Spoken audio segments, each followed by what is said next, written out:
Hi friends, welcome to tips in Kannada YouTube channel. ಯಾವುದೇ ಒಂದು ಕೆಲಸಕ್ಕೆ ಹಣ ಅತ್ಯಗತ್ಯ. ಸಂತೋಷದ ಜೀವನ ನಡೆಸಲು ಸಾಕಷ್ಟು ಹಣ ಹೊಂದಿರುವುದು ತುಂಬ ಮುಖ್ಯ.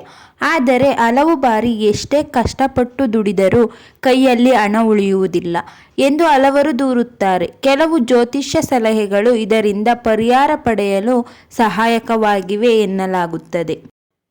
ಜೀವನದಲ್ಲಿ ಕಷ್ಟ ಸುಖ ಎರಡು ಒಂದೇ ನಾಣ್ಯದ ಎರಡು ಮುಖಗಳಿದ್ದಂತೆ.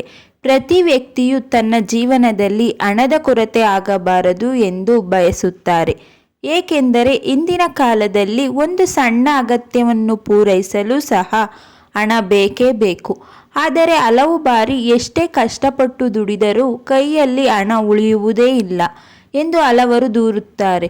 ಜ್ಯೋತಿಷ್ಯ ಶಾಸ್ತ್ರದ ಪ್ರಕಾರ ಶ್ರಮದ ಜೊತೆಗೆ ಅದೃಷ್ಟ ಕೂಡ ಸಂಪತ್ತು ಪ್ರಾಪ್ತಿಗೆ ಸಹಕಾರಿಯಾಗುತ್ತದೆ. ಹಣದ ಅಭಾವಕ್ಕೆ ಸರಿಯಾಗಿ ಹಣ ನಿರ್ವಹಣೆ ಮಾಡದಿರುವುದು ಮಾತ್ರವಲ್ಲ, ಗೃಹ ದೋಷಗಳು, ಜಾತಕ ದೋಷಗಳು, ಕೆಟ್ಟ ಚಟಗಳು ಕೂಡ ಕಾರಣವಾಗಿವೆ. ಇಂತಹ ಪರಿಸ್ಥಿತಿಯಲ್ಲಿ ಜ್ಯೋತಿಷ್ಯದಲ್ಲಿ ಉಲ್ಲೇಖಿಸಿರುವ ಕೆಲವು ವಿಶೇಷ ಕ್ರಮಗಳನ್ನು ಕೈಗೊಳ್ಳುವ ಮೂಲಕ ಆರ್ಥಿಕ ಸಮಸ್ಯೆಯಿಂದ ಹೊರಬರಬಹುದು ಎಂದು ಹೇಳಲಾಗುತ್ತದೆ. ಹಾಗಿದ್ದರೆ ಆಕಸ್ಮಿಕ ಧನ ಲಾಭಕ್ಕೆ ಪರಿಣಾಮಕಾರಿ ಪರಿಣಾಮಗಳು ಯಾವುವು ಎಂದು ತಿಳಿಯೋಣ. ಜ್ಯೋತಿಷ್ಯದಲ್ಲಿ ದಿಢೀರ್ ಹಣ ಪಡೆಯಲು ಪರಿಣಾಮಕಾರಿ ಮಾರ್ಗಗಳನ್ನು, ಕೆಲವು ಪರಿಹಾರಗಳನ್ನು ಹೇಳಲಾಗಿದೆ.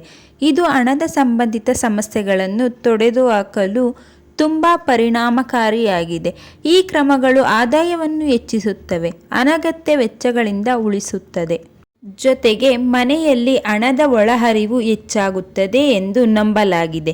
ಆರ್ಥಿಕ ಸಂಕಷ್ಟದಿಂದ ಪಾರಾಗಲು ಮನೆಯ ಮುಖ್ಯಸ್ಥರು ಪ್ರತಿದಿನ ಬಿಳಿ ಚಂದನದ ತಿಲಕವನ್ನು ಹಚ್ಚಿ ಮನೆಯ ಅಡುಗೆ ಮನೆಯಲ್ಲಿ ಕುಳಿತು ಊಟ ಮಾಡಬೇಕು. ಇದರಿಂದ ಹೊಸ ಆದಾಯದ ಮೂಲಗಳು ಸೃಷ್ಟಿಯಾಗಲಿವೆ ಎಂದು ಹೇಳಲಾಗುತ್ತದೆ. ಯಾವ ಮನೆಯಲ್ಲಿ ನೇಮ ನಿಷ್ಠೆಯಿಂದ ಲಕ್ಷ್ಮಿಯನ್ನು ಆರಾಧಿಸಲಾಗುತ್ತದೆಯೋ ಅಂತಹ ಮನೆಯಲ್ಲಿ ಲಕ್ಷ್ಮಿ ಸದಾ ನೆಲೆಸಿರುತ್ತಾಳೆ ಎಂದು ಹೇಳಲಾಗುತ್ತದೆ. ಹಾಗಾಗಿ ನಿತ್ಯ ಮನೆಯಲ್ಲಿ ಲಕ್ಷ್ಮಿಯನ್ನು ಆರಾಧಿಸಿ. ಲಕ್ಷ್ಮಿಗೆ ಕೋಪ ಬರುವಂತಹ ಯಾವುದೇ ಕೆಲಸವನ್ನು ಮಾಡುವುದನ್ನು ತಪ್ಪಿಸಿ.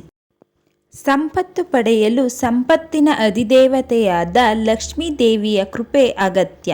ಇದಕ್ಕಾಗಿ ಅಮಾವಾಸ್ಯೆಯ ರಾತ್ರಿ ಮನೆಯ ಈಶಾನ್ಯದಲ್ಲಿ ತುಪ್ಪದ ದೀಪವನ್ನು ಹಚ್ಚಿ, ಅಲ್ಲದೆ ಹತ್ತಿ ಬತ್ತಿಯ ಬದಲಿಗೆ ಕೆಂಪು ಹತ್ತಿ ದಾರವನ್ನು ಬಳಸಿ.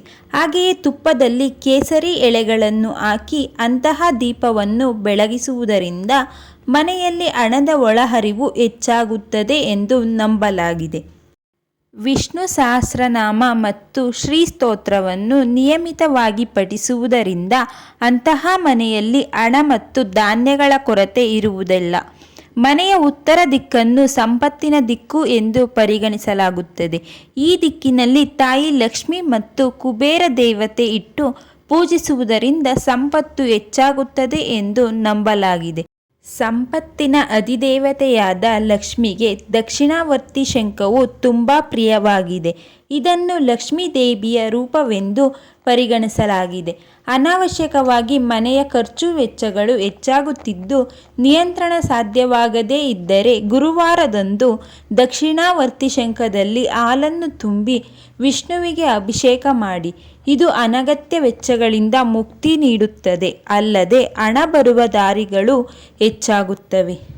ಲಕ್ಷ್ಮೀ ದೇವಿಯು ಅಗತ್ಯವಿರುವವರಿಗೆ ಸಹಾಯ ಮಾಡುವುದರಿಂದ, ಕೈಲಾದದನ್ನು ದಾನ ಮಾಡುವುದರಿಂದ ಸಂತುಷ್ಟಳಾಗುತ್ತಾಳೆ. ಕೈಲಾದಷ್ಟು ದಾನ ಮಾಡುವುದರಿಂದ ಕೊಡುವ ಕೈ ಎಂದಿಗೂ ಖಾಲಿಯಾಗುವುದಿಲ್ಲ ಎಂದು ಹೇಳಲಾಗುತ್ತದೆ. ಹಾಗಾಗಿ ಸಾಧ್ಯವಾದಷ್ಟು ಅಗತ್ಯವಿರುವವರಿಗೆ ನಿಮ್ಮ ಕೈಲಾದಷ್ಟು ಸಹಾಯ ಮಾಡಿ. ಅಂಥವರಿಗೆ ತಾಯಿ ಲಕ್ಷ್ಮಿಯು ಸದಾ ಕೃಪೆ ತೋರುತ್ತಾಳೆ ಎಂದು ಹೇಳಲಾಗುತ್ತದೆ. ಈ ವಿಡಿಯೋ ನಿಮಗೆ ಇಷ್ಟ ಆಗಿದ್ರೆ ದಯವಿಟ್ಟು ಲೈಕ್ ಮಾಡಿ, ಕಮೆಂಟ್ ಮಾಡಿ, ಫ್ಯಾಮಿಲಿ ಫ್ರೆಂಡ್ಸ್ ಜೊತೆ ಶೇರ್ ಮಾಡಿ. ನಮ್ಮ ಚಾನಲ್ನ ಸಬ್ಸ್ಕ್ರೈಬ್ ಆಗಿ. Thank you for watching friends.